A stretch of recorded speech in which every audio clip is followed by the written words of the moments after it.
ওকে, সবাই ভালো আছো না?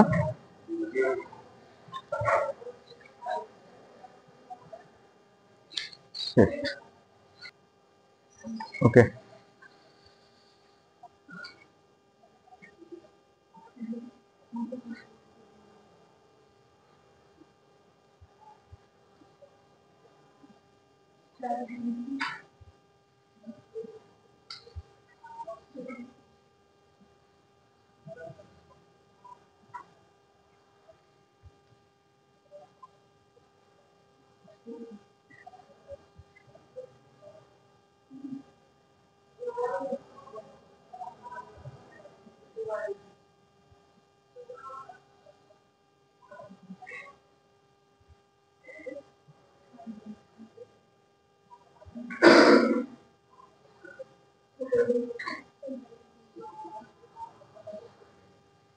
আচ্ছা, বিদ্যুৎ প্রবাহের ফলে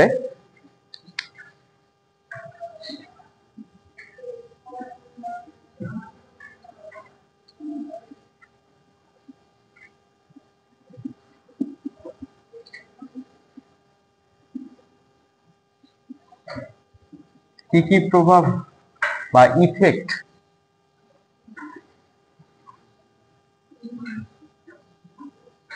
পড়ে তার তালিকা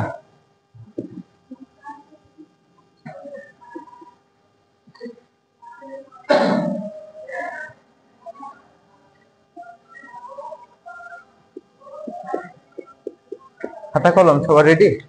ওকে। আচ্ছা, বিদ্যুৎ প্রবাহের ফলে আমি এখন লাইটে বিদ্যুৎ সাপ্লাই দিলাম, আলো জ্বলবে না, তাই কিনা? তাহলে বিদ্যুৎ শক্তি আলোক শক্তিতে রূপান্তর হচ্ছে, তাই কিনা? তাহলে আলোক প্রভাব,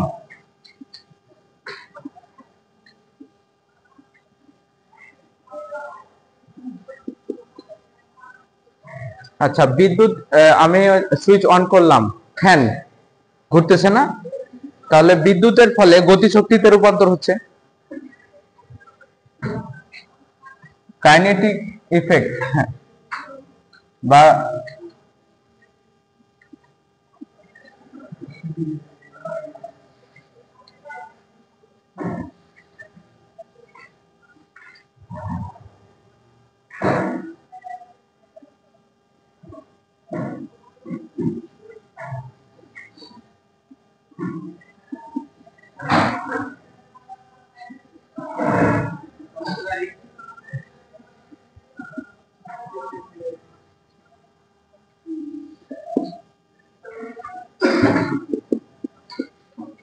আচ্ছা, এরপরে আমি বিদ্যুতের সাহায্যে কোনো রাসায়নিক বিক্রিয়া ঘটাইতে পারি। রাসায়নিক বিক্রিয়া কেমন? কোনো একাধিক মৌলের মধ্যে যখন সংযোজন, বিয়োজন, প্রতিস্থাপন, অপনয়ন বিভিন্ন পদ্ধতিতে বিক্রিয়া হয় না, তো বিক্রিয়া হইতে হলে চাপ, তাপ, আবেশের প্রয়োজন হয়। চাপ, চাপ প্রেসার দেওয়ার প্রয়োজন হয়, তাপ দেওয়ার প্রয়োজন হয়, আবেশের প্রয়োজন হয়। তাহলে এই ক্ষেত্রে কোন কোন রাসায়নিক বিক্রিয়া সম্পন্ন হতে হলে, ঠিক আছে, বিদ্যুতের সংস্পর্শ প্রয়োজন। যেটা আমরা উত্তম উদাহরণ হিসাবে জানি ব্যাটারি। ব্যাটারি যখন চার্জ করা হয় তখন তাকে বিদ্যুৎ দিয়ে চার্জ করা হয় না, একে ইলেকট্রোলাইসিস প্রসেস বলে। ইলেকট্রোলাইসিস প্রসেস, এটা তোমরা পরে কখনো যদি পাও পড়বা। তাহলে আমাদের রাসায়নিক বিক্রিয়ার গতি ত্বরান্বিত করতে বিদ্যুতের প্রয়োজন।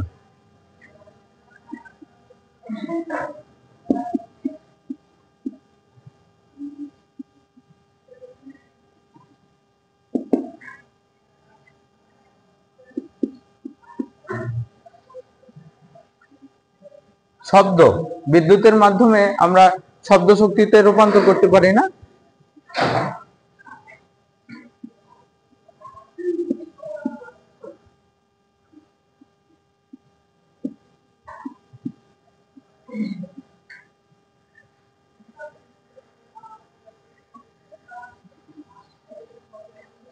ওকে,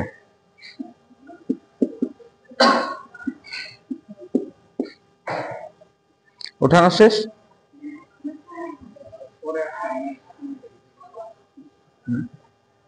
পরে ওঠেন, সময় কম তো।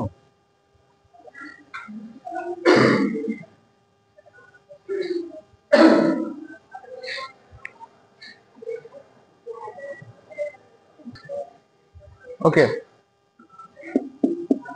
কারেন্টের সংজ্ঞা আমরা দেখেছিলাম যে এখানে একটা কুলম্বের প্রভাব আছে, তাই না? কুলম্ব নাম শুনেছি তো। আচ্ছা, তাহলে আমরা বলছিলাম যে প্রতি 1 সেকেন্ডে বা একক সময়ে কোন পরিবাহীর মধ্য দিয়ে যে চার্জ প্রবাহিত হয় তাকে কি বলে? কারেন্ট বলে। কি লিখে দিতে হবে না লেখা আছে?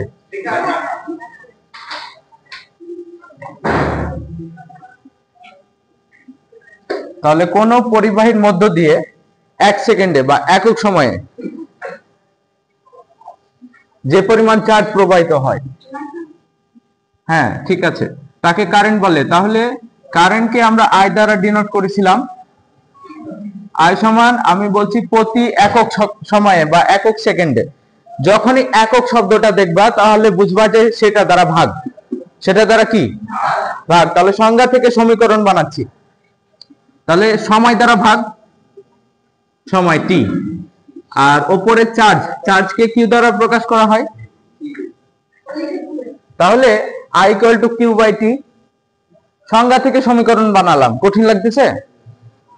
প্রতি একক সময়ে যে পরিমাণ চার্জ প্রবাহিত হয় কিসের মধ্য দিয়ে? পরিবাহীর মধ্য দিয়ে, তাকে কারেন্ট বলে। তাহলে সময় দ্বারা ভাগ আর উপরে কি? কিউ। কেন সময় দ্বারা ভাগ করলাম? একক সময়ে বলছে। একক শব্দটা যখনই পাবা তখনই তা দ্বারা ভাগ করবা। ঠিক আছে? ওকে, তাহলে আমরা এখন সমীকরণটা আরেকটু করতে পারি, যে চার্জ নির্ণয় করতে পারি। আচ্ছা, একক দেখে নি, ইউনিট। চার্জের একক কি? কুলম্ব। বাংলায় লিখবো না ইংলিশে?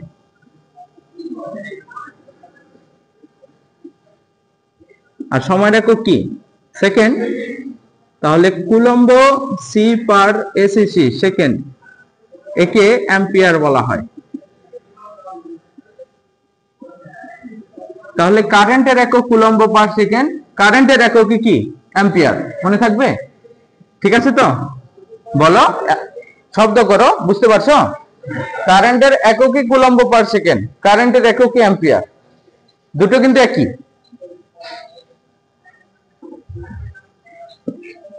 ওঠানো শেষ এটুকু?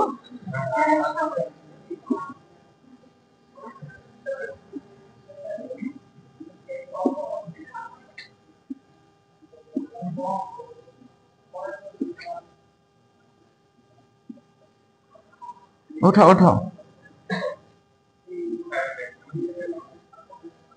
টি সময়।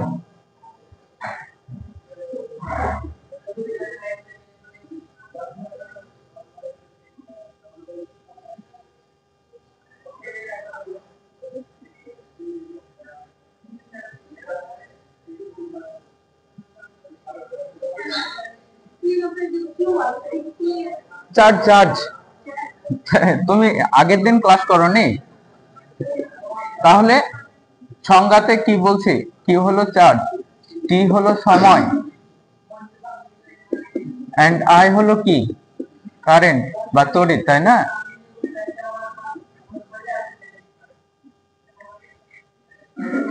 লেখা শেষ? ওকে,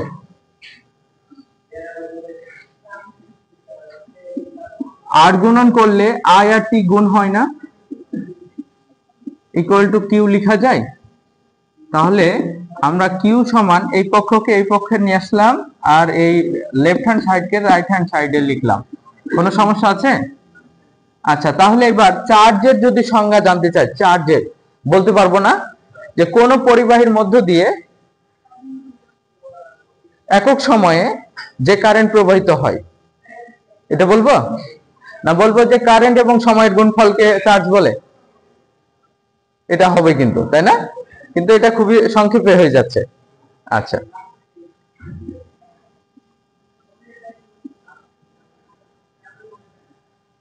কোন পরিবাহীর মধ্যে চার্জের পরিমাণ নির্ণয় করা হয় তখনই যখন সেই পরিবাহীর মধ্য দিয়ে সময় এবং তড়িতের সম্পর্ক স্থাপিত হয়। তাই কিনা? সময় এবং তড়িতের সম্পর্ক স্থাপিত হয় তাকে কি বলে? চার্জ বলে। এখন যদি বলে যে চার্জের একক কি, তাহলে ইউনিট। কারেন্ট একক কি? এই যে নো কুলম্ব পার সেকেন্ড না, একক বলতেছি, কুলম্ব পার, বুঝতে পারছো? আর সময়ের একক কি? সেকেন্ড। এটা ক্যান্সেল, বাকি কি থাকে? তাহলে চার্জের একক কি? কুলম্ব।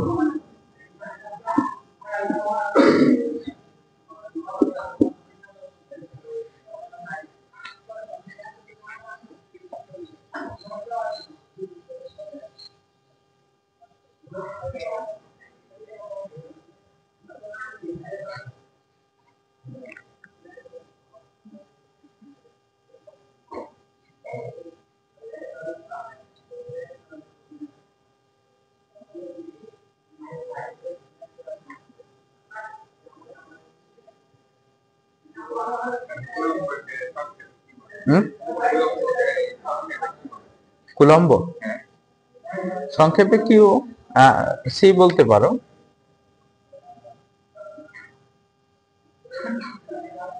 না, এর তো সংক্ষিপ্ত ফর্ম নেই। কুলম্ব বা কয়রস্য ল ময় বয় যুক্ত, বাংলায় লিখতে পারো।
ওকে, সাইলেন্ট প্লিজ।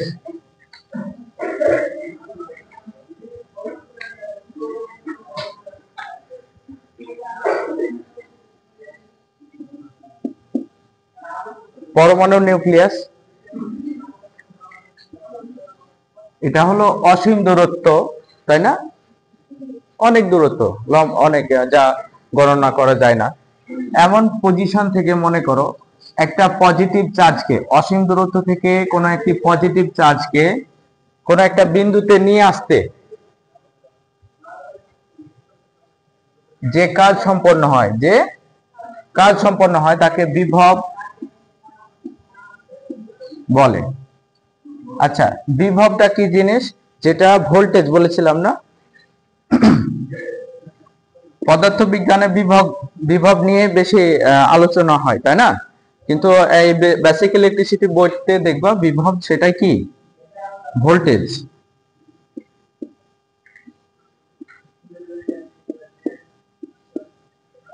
তো আমি বলেছিলাম যে ভোল্টেজ কারেন্টকে পরিবাহীর মধ্য দিয়ে চাপ প্রয়োগ করে, তাই না?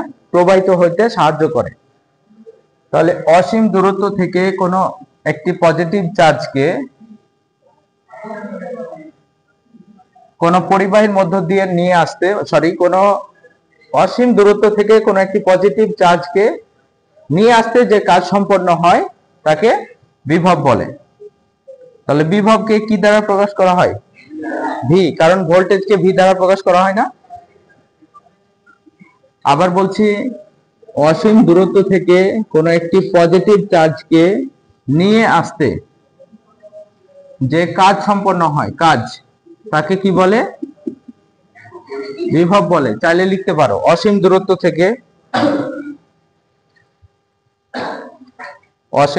থেকে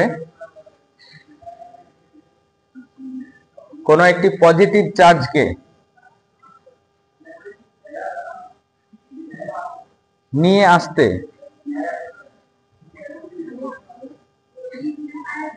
অসীম দূরত্ব থেকে কোনো একটি পজিটিভ চার্জকে নির্দিষ্ট একটি বিন্দুতে নিয়ে আসতে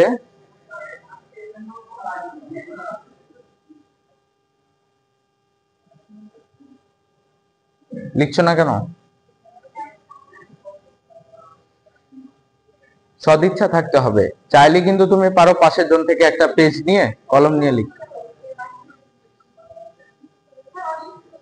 হ্যাঁ, কোনো একটি পজিটিভ চার্জকে একটি নির্দিষ্ট বিন্দুতে নিয়ে আসতে যে কাজ সম্পন্ন হয়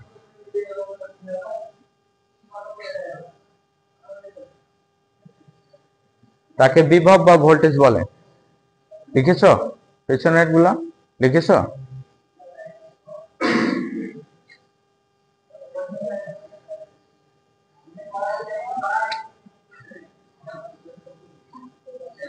তাহলে লক্ষ্য করো, আমি একটা পজিটিভ চার্জকে নিয়ে আসবো, তাই না? চার্জকে কি দ্বারা প্রকাশ করা হয়?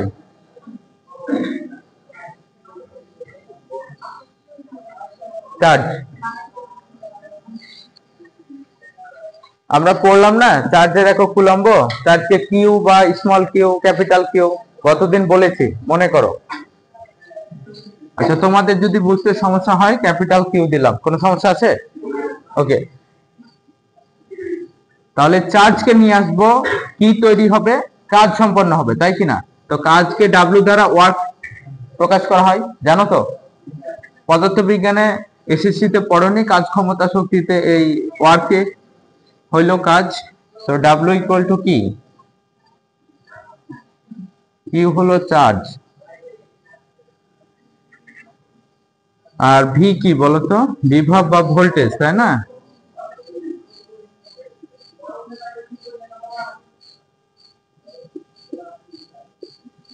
তাহলে কাজের একক কি জানো? জুল। কাজের একক জুল, আর চার্জের একক কুলম।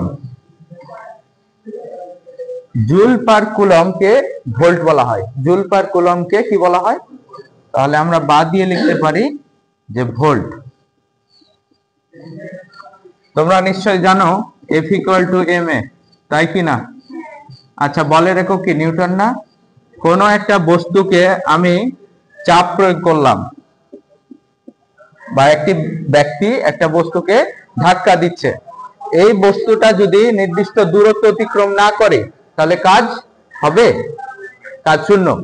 কাজ হবে তখনই যখন এই বস্তুটা একটা নির্দিষ্ট দূরত্ব অতিক্রম করবে, তাই কিনা? এখানে একটা দূরত্ব সরণকে এস দ্বারা প্রকাশ করা হয়। তাহলে কাজ পাওয়া যায় W equal to ball F into সরণ। বল এবং সরণের গুণফল থেকে কি পাওয়া যায়? কাজ। বলের একক কি? সরণের একক মিটার। নিউটন পার মিটারকে জুল বলা হয়, জে ও ইউ এল ই, বা সংক্ষেপে জে দ্বারা প্রকাশ করা হয়। বুঝছো? এগুলো তোমাদের জানা থাকার কথা, কিন্তু এগুলো এখানে লাগবে না। লাগতেও পারে, ইউনিট কনভার্সেশনের একটা ছোট্ট ম্যাথ দিয়ে দিল, তখন এটা জানতে হইতে পারে। তাহলে জুল পার কুলম সমান কি? ভোল্ট। মনে থাকবে? এটা থেকে একটা সংক্ষিপ্ত ম্যাথ আসতে পারে কিন্তু, হ্যাঁ। আর কারেন্ট নির্ণয় করার ক্ষেত্রেও বা অতি সংক্ষিপ্ত তো একটা ম্যাথ দিতে পারে, 1 মার্কের 2 মার্কের। উঠাইছো এটা? সবার তো উঠানোর কথা। সময় চলে যাচ্ছে, তাই না?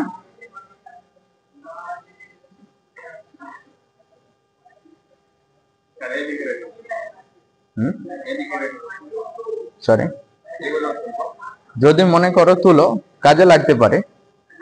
ফিজিক্সে তো লাগবে, তাই না? এইটুকু আপাতত তুলে রাখি। আচ্ছা, এইটুকু ওঠানো শেষ সবার?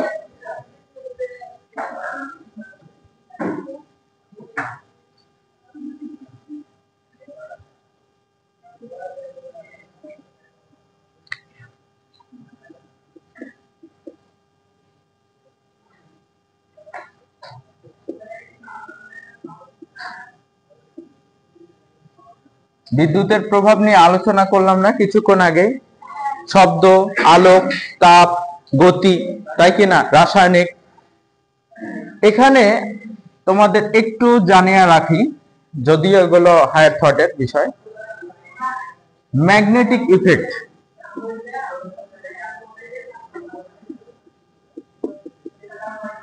ইফেক্ট মানে কি জানো তো? প্রভাব, তাই না? জানো? আচ্ছা, চৌম্বকীয় প্রভাব। আচ্ছা, কখনো তোমরা তামার তৈরি কুণ্ডলী দেখেছো? কয়েল দেখেছো? আচ্ছা,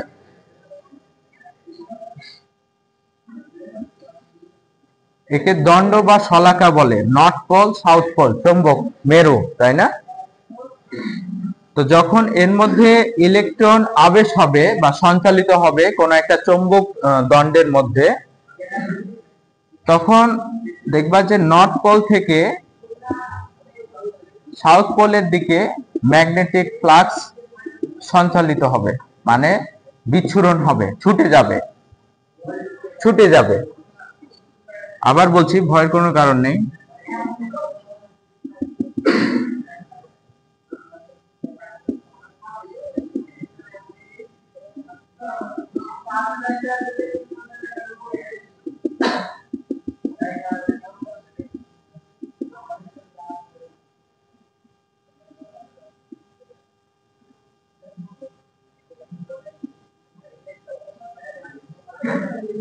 নর্থ পোল থেকে সাউথ পোলের দিকে ইলেকট্রন বিচ্ছুরিত হয়।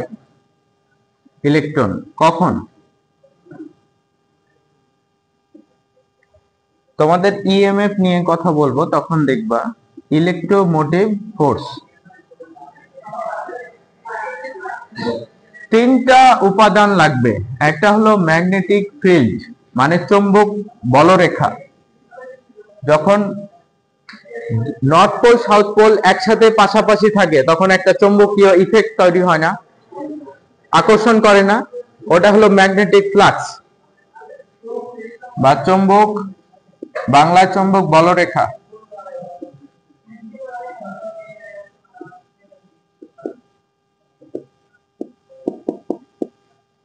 এরপরে তামার তৈরি কয়েল লাগবে। কি লাগবে?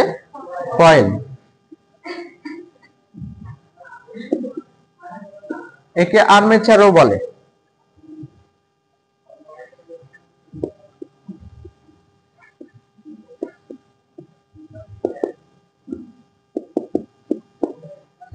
এরপরে এই দুইটার মধ্যে চৌম্বকীয় দণ্ড আর কয়েলের মধ্যে ঘূর্ণন লাগবে, ঘূর্ণন সৃষ্টি করতে হবে। কি থাকতে হবে? ঘূর্ণন। তাহলে চৌম্বক ও কয়েলের বা আর্মেচারের মধ্যে রিলেটিভ গতি বা সম্পর্কযুক্ত গতি লাগবে। কি লাগবে? এই চৌম্বক বলরেখা আর কয়েলের মধ্যে ঘূর্ণন থাকতে হবে। তবেই ফ্যারাডের ইলেকট্রোম্যাগনেটিক, মাইকেল ফ্যারাডে, বিজ্ঞানী মাইকেল ফ্যারাডের ইলেকট্রোম্যাগনেটিক ইন্ডাকশন নীতি অনুযায়ী বা ল অনুযায়ী ইএমএফ বা ভোল্টেজ আবিষ্কার হয়। কি হয়? Michael Faraday.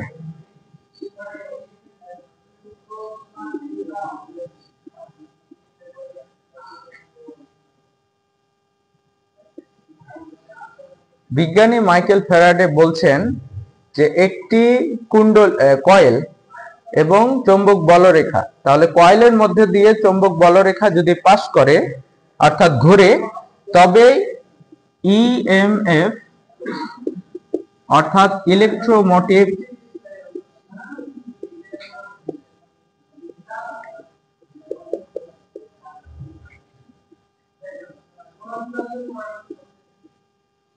ফোর্স বা বিদ্যুৎ চালিত বল বা বিদ্যুৎ চালক বল উৎপাদন হয়, যাকে ভোল্টেজ বলে, তাই না?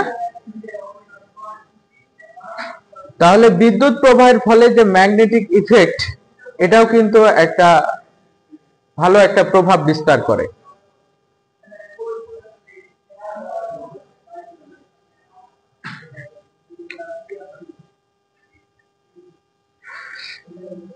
এটুকু চাইলে উঠে নিতে পারো, তোমাদের সিলেবাসে আছে।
আচ্ছা, ওঠানো শেষ?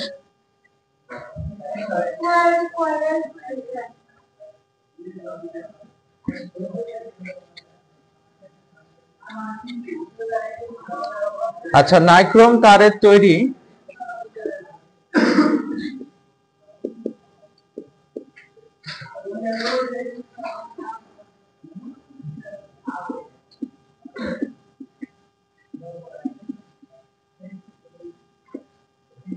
কুণ্ডলী নামটা পরিচিত?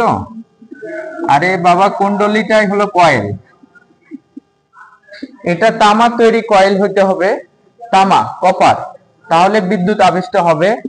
আর এখানে নাইক্রোম তারের তৈরি, কিসের? নাইক্রোম তারের তৈরি যদি কয়েল হয়, তার মধ্যে দিয়ে যদি বিদ্যুৎ প্রবাহিত করো, তাহলে তাপ বা হিট জেনারেট হবে, তাপ তৈরি হবে।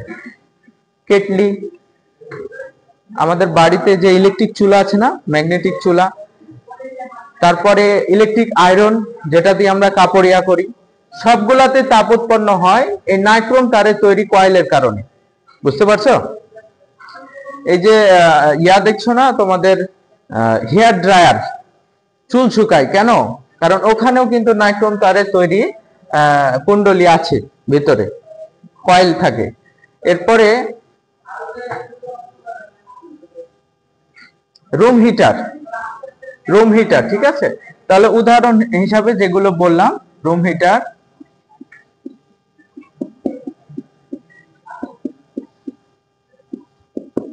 ইলেকট্রিক আয়রন,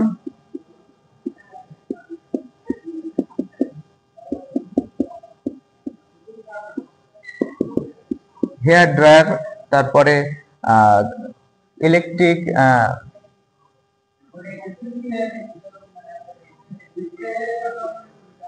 বর্তমানে যে ইয়া আছে না, ওয়াশিং মেশিন, এগুলোতেও কিন্তু ইয়া থাকে, হিটিং সিস্টেম থাকে, না হলে কিন্তু কাপড় অটোমেটিক শুকায় না। শুকায় কেন? হিটিং ব্যবস্থা থাকে, তাপীয় ব্যবস্থা।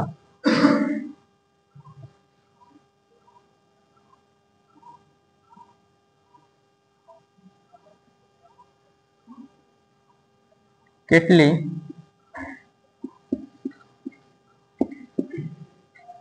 পানি, পানি যেটা গরম করে, তাই না?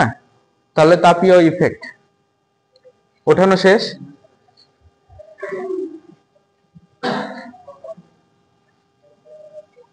আরেকটা হলো শরীরবৃত্তীয় ফল বা প্রভাব। শরীরবৃত্তীয় মানে বুঝছো? কারেন্ট ধরে নাও, তোমাকে শক করবে না, এটা হলো শরীরে তোমার আবেশ তৈরি করবে, আই মিন তোমার প্রভাব সৃষ্টি করবে। এটা কিন্তু মারাত্মক ইফেক্ট। তুমি যে কোনো মুহূর্তে কিন্তু এই টুপিন সকেটের দুইটাতে দিতে পারবা না, আঙ্গুল ঢুকাই দিতে পারবা না, তাহলে শক করবে। তুমি যদি ফেজ তার কয়টা পয়েন্ট থাকে? দুইটা, ফেজ নিউট্রাল। ফেজে যদি সংস্পর্শে আসে, তুমি যদি পায়ে বা তোমার বডি, পুরো বডি যদি ইনসুলেশন বা অপরিবাহী দ্বারা আবৃত থাকে, তাহলে তুমি তড়িতাহত হবা না। কিন্তু যখনই তুমি আর্থের সাথে ফেজ ধরে নিয়েছো আর আর্থের সাথে সংস্পর্শ হয়েছে অথবা নিউট্রাল একসাথে ধরে নিয়েছো, তাহলে শর্ট সার্কিট হবে, মানে তুমি বিদ্যুৎ দ্বারা আহত হবা। বুঝতে পারছো? এটা আমরা প্র্যাকটিক্যাল গিয়ে হয়তো বা কোনো সময় তোমাদের করব, ল্যাবে গিয়ে এ বিষয়ে আলোচনা হবে। হ্যাঁ, তোমাদের ইএনটি তে নিয়ে গেছিলাম তো, তোমাদেরও হবে, ভয়ের কোনো কারণ নেই।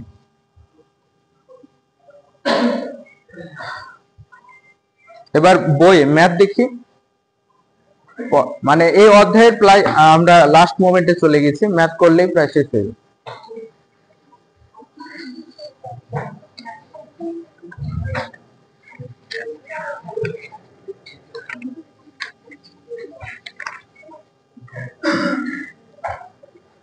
ওকে, সময় লক্ষ্য করি, সময় খুবই কম।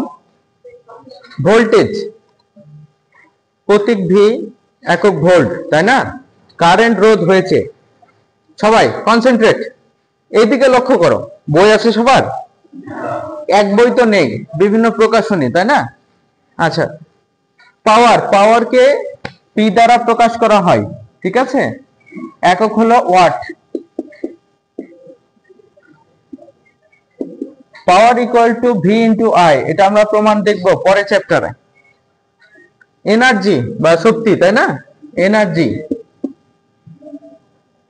সবাই লক্ষ্য করো, এনার্জি মানে কি? শক্তি। শক্তির একক জুল, কাজের একক জুল না, শক্তির এককও কিন্তু জুল। ইন্ডাকট্যান্স এল, এগুলো পরের চ্যাপ্টারে আছে, কিন্তু এখানে একসাথে ওরা ঢুকাই দিয়েছে, ঠিক আছে? ইন্ডাকট্যান্সের একক হেনরি বা মিলি হেনরি বা মিলি হেনরি। ক্যাপাসিট্যান্স, হ্যাঁ না, বই তো আছে। ক্যাপাসিট্যান্স সময় নেই। ক্যাপাসিট্যান্সের একক ফ্যারাড অথবা মাইক্রো ফ্যারাড। মাইক্রো, মাইক্রো মানে কি? 10⁻⁶, বুঝতে পারছো? আর মেগা মানে কি? 10⁶। এটা পজিটিভ, এটা নেগেটিভ। পাওয়ার ফ্যাক্টর, পাওয়ার ফ্যাক্টরের একক নেই, তবে পাওয়ার ফ্যাক্টর ল্যাগিং লিডিং হয়, এগুলো তোমরা হয়তোবা পরের চ্যাপ্টারে আছে, থাকলে আমরা পড়বো, না হলে প্রয়োজন নেই। ফ্লাক্স, এই যে কিছুক্ষণ আগে ম্যাগনেটিক চৌম্বক নিয়ে আলোচনা করলাম না, এর মধ্যে বললাম যে চৌম্বকীয় বলরেখা বা ম্যাগনেটিক ফিল্ড, ওই ফিল্ডের রেখাগুলাই হলো পরিমাপক যে ব্যবস্থাটা, সেটাকে ফাই দ্বারা প্রকাশ করা হয়, যাকে ফ্লাক্স বলে। ফ্লাক্সের একক হলো ওয়েবার।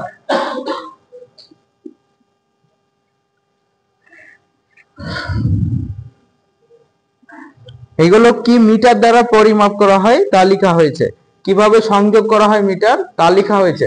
আমরা যদি ল্যাবে যাই, এগুলো নিয়ে মিটার নিয়ে আলোচনা করব।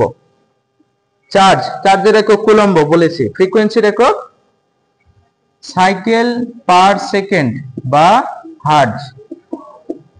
এটা ফ্রিকোয়েন্সি পরের অধ্যায়ে আলোচনা হবে, সমস্যা নেই।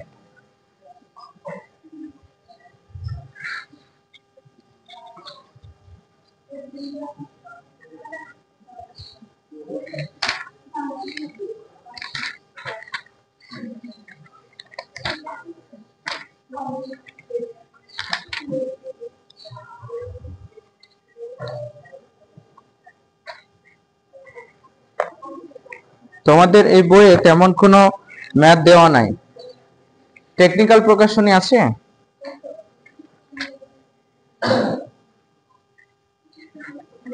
এটা কার বই ছিল?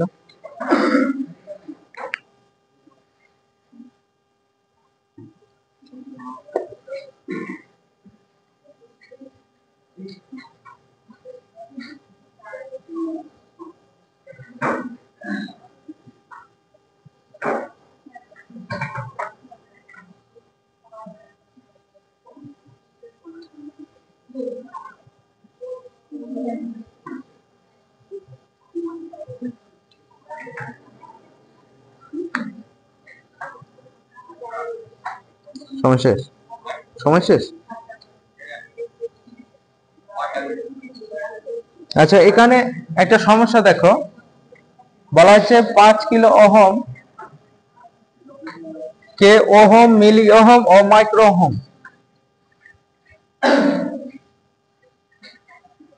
ওহম, মিলি ওহম, মাইক্রো ওহমে কনভার্ট করতে হবে, ঠিক আছে?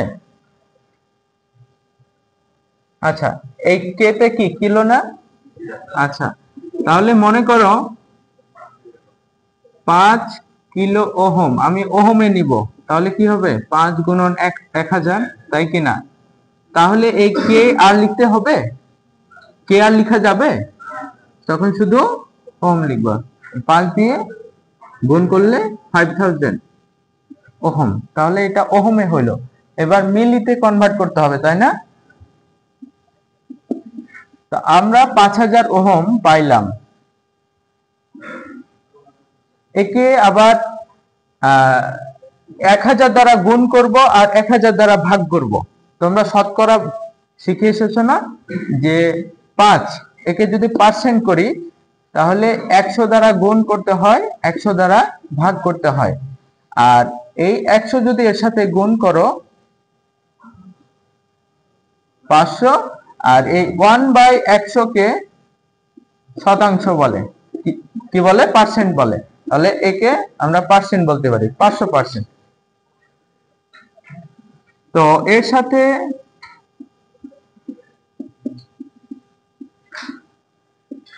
আচ্ছা, মিলি মানে কত? 10⁻³ না? 10⁻³ মানে 1/1000, বুঝতে পারছো না? এইটাকে নিচে নামাইলে কি হয়? 10⁻³ লেখা যায়। 10⁻³ সমান কি? 1000 না? তাহলে এক্স্যাক্টলি এর সাথে 1000 গুণ দিব, তাহলে 5, এখানে 3টা শূন্য গুণ দিলে এই 3টা শূন্য এখানে বসে যাবে। আর এটা হলো ওহমে ছিল না? এবার লিখবা মিলি ওহম, মানে 1/1000 সমান মিলি। মাইক্রো, তাহলে আরো 1000 গুণ দিবা, আরো 3টা শূন্য বাড়বে, আর তখন আমাদের একক কি লিখতে হবে? মাইক্রো।